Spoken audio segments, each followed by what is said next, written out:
কাকা কিন্তু গোসল করতে নামছে বিশাল বড় পুকুরে। ওই হচ্ছে গোসল করতে নামছে। আমার কি আমাদের ক্লিয়ার হয়ে গেছে যে আমি ক্যামেরা ধরছি। এখন ক্যামেরা ধরলে কাকা খালি আসে আর দৌড় দেয়। এই হচ্ছে বিষয়। কথা বলবেন না, চলুন দেখাই। এই হচ্ছে কাকার গোসল করার পুকুর। কাকা এই পুকুরে গোসল করেন নাকি?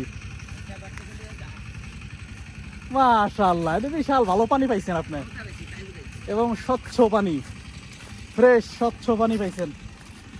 পুকুরটা তো বিশাল বড়। পানি কি ভালো আছে? পানি ভালো আছে?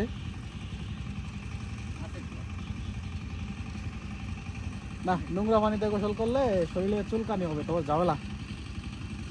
এদিকে খেয়াল। ও, তাহলে ঠিক আছে।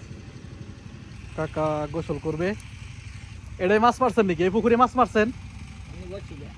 ও, বড়শিতে মারছেন। এন তো ওই যে জাল দিয়ে মারেন নাই, খেওয়ায় মারেন নাই, এটা শুরু করেন। ও, আরো 10-12 দিন থাকবে।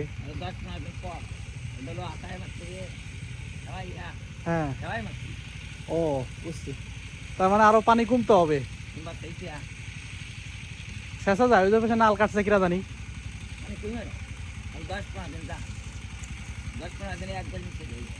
ও, আরো 10-15 দিন গেলে তারপর হচ্ছে আপনি কাটতে পারবেন। হ্যাঁ, কাকা বলতেছে যে এগুলো আমার হলো শখ, পেশা না। আমি বলতেছি ঠিক, অবশ্যই। এই কাকার দেখানে মেলা কিছু আছে। এখানে কিছু টাকা পড়েছে, পান, টুপি, শ্যাম্পু, একটা গুলির কৌটাও আছে। এটা হচ্ছে কাকার সুইমিং পুল। এই হচ্ছে কাকার সুইমিং পুল, এখানে কাকা গোসল করে। আর ওই হচ্ছে সালতপুর জেলা।